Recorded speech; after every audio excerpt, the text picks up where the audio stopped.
setting my blood samples aside. They weren't putting them in with the normal group collection.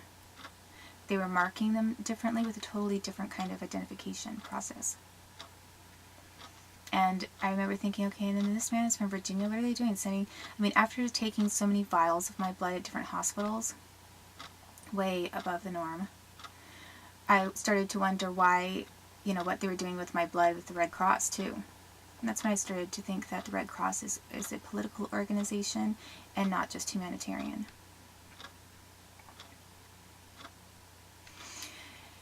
And basically, I left the house on one occasion. Somebody spilled through red wine all over my belongings. And then when I tried to go back to collect my things, the police were basically in on it. And then I later found out, basically, I lost all of my belongings. Everything was stolen from me, and I was not allowed to pick things up. I didn't have a way to get them or move them into another place. And so they basically set me up to lose all of my belongings. And then I found out the police went through all of it. The Wenatchee police had gone through every single thing that I owned at Steve May's house. They took my video cam, they took my voice recorder, all of the clothes that I had remaining that were there and were not at Shannonburg and the Canadian person's house. They took all of that. I had some photo albums that were there, pictures of myself and my son, and I had a Bible. They took all of it. And then I found out from Community Action, they said, yeah, he says he has nothing left, but he did leave a Bible here for you with a picture inside of it. And I thought, okay, that's totally bizarre. This man that I stayed with, who allowed police to go through all my things, he decided to let people steal everything from me, but then he left a Bible for me with one photo inside of it. And I said, what's the photo of? And they wouldn't tell me. And then when I blogged about it and how weird it was, then all of a sudden the Community Action was saying there was no Bible and there was no photo anymore. So then they got rid of it, because I guess whatever the photo was, which was probably placed there to harass me, maybe it was of my son, maybe it was of who knows what it was of. Whoever was there and telling me about it first at Community Action, I seem to think it was pretty funny. So I think it was something to degrade me with.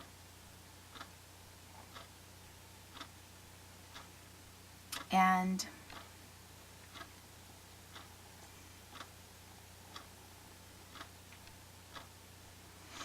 then it was gone. Then they said that they didn't have anything. So I had signed up for this federal money program and had followed all of their rules, and then they did not tell me about one thing that I had to do, which was basically go to these quote-unquote meetings.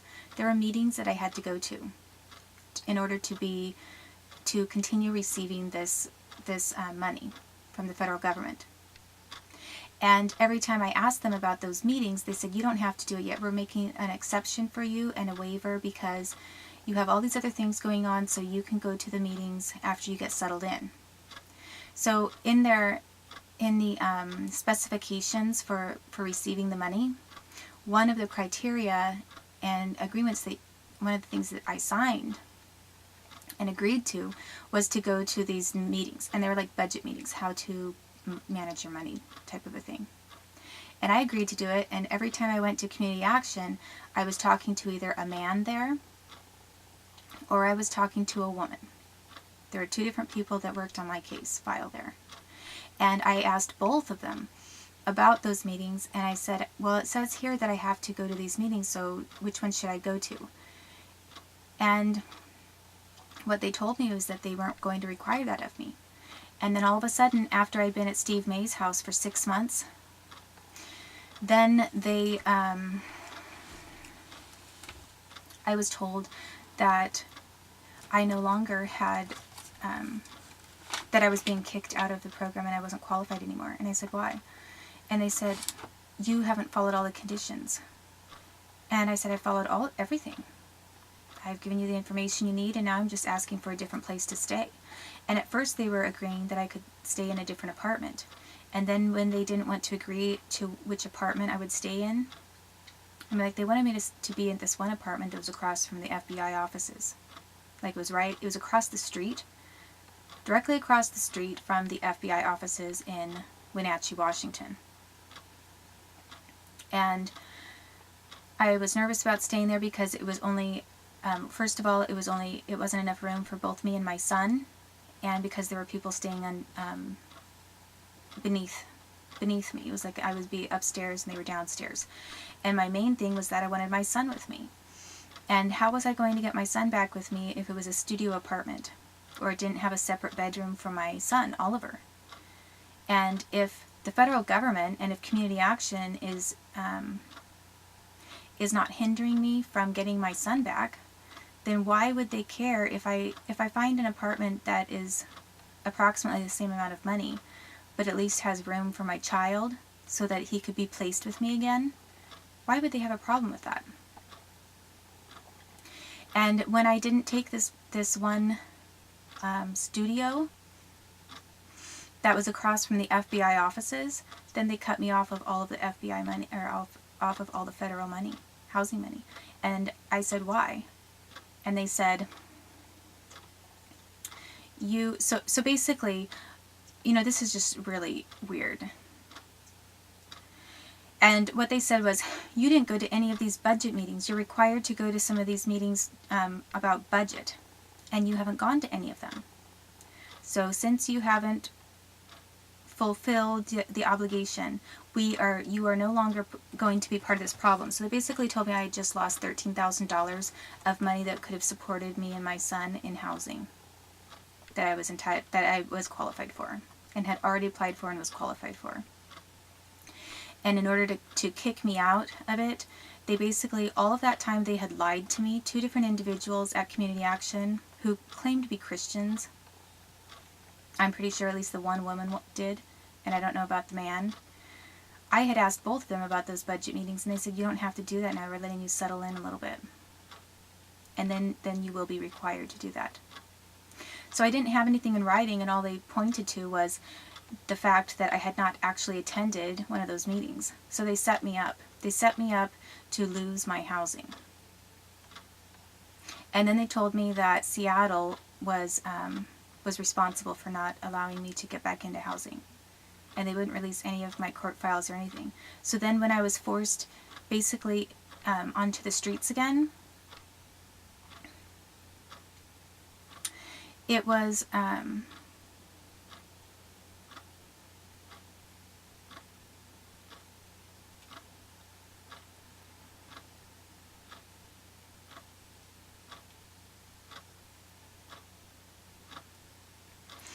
right after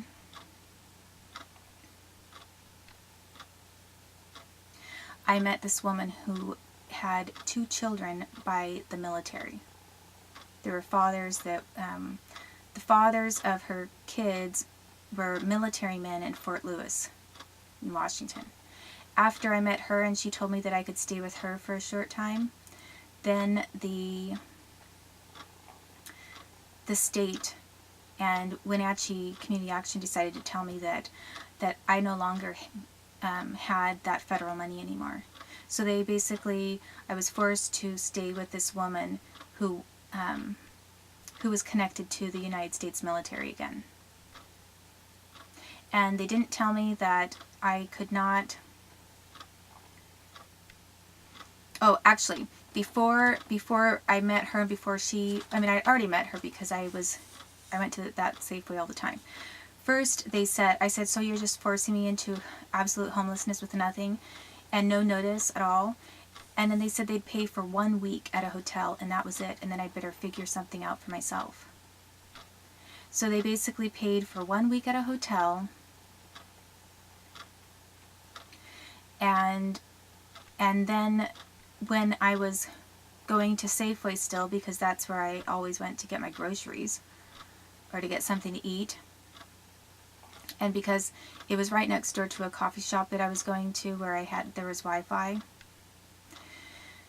So I had to walk there to get a Wi-Fi for my computer. Then all of a sudden I have this woman from Safeway who was connected to the United States military telling me I can stay at her house for a week.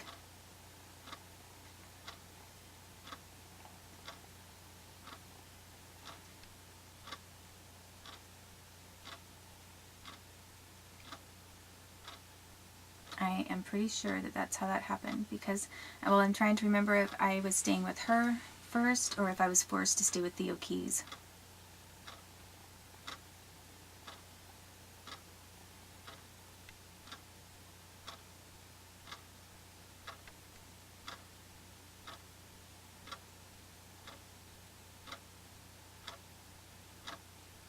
I was forced to stay with Theo Keys. I did not meet her first. I was basically at that hotel for 1 week. And I tried to go to the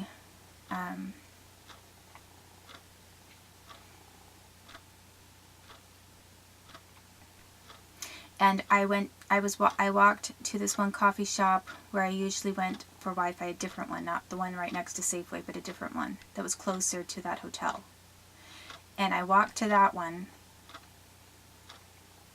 It was Cafe Mela. And I walked there, and then this person wanted to walk with me, and I was just trying to be polite. So I walked with him for a little bit, and then he said, "Can I buy you a drink?" And I let him buy me one drink, but I mean, I didn't like him at all, wasn't interested at all, and I thought he was kind of creepy, but I just thought, well, you know, I'll be friendly this one time. And he gave me, I remember, he kept approaching me when I was sitting outside at a table, and he sat down next to me and said, and left me with some kind of a flower in a vase. And after that, after he left me this quote-unquote flower in the vase and everything, it had made contact with me, then I was being told by the community action people that I was not going to have any place to stay, and I only had a week at this one hotel.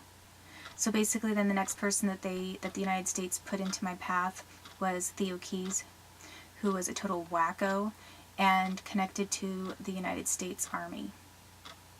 And he does psychic government research with them. His father is 20 years career Army intelligence. And he told me that he was sent to Seattle to basically breed for the United States, because the United States wanted more people who had his kind of gift. So they basically took his own child from him, basically they bred him to somebody in Seattle.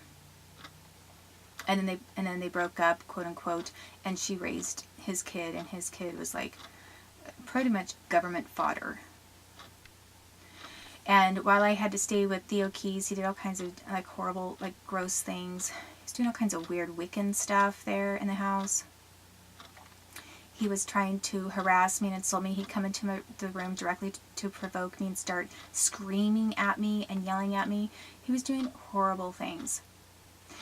I was also tortured at that house, and I believe that he had technology with him that was to facilitate that torture. And then I found out that Theo Keys was talking to Michelle Erickson. Michelle Erickson was the supervisor, the CPS social worker and supervisor for the case regarding my son. And I found out that the same individual that I was being forced to stay with because I had no options, because I'd been forced out of all my options by Wenatchee, the person that I was being forced to stay with knew Michelle Erickson, was friends with her. He was going over to her house and they were having little powwows. They were talking. They were communicating and talking, and then later he tried to say, "Oh, I just do a little work for her around her house."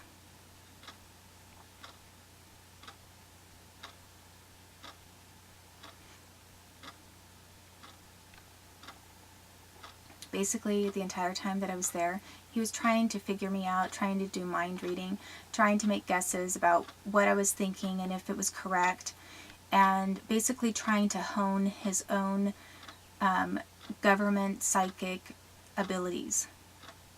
And I was forced to live in a shack with him and harassed. Then he quote unquote bought some clothes for me and then did weird things like put poop on one of them. I mean, like there was a huge poop stain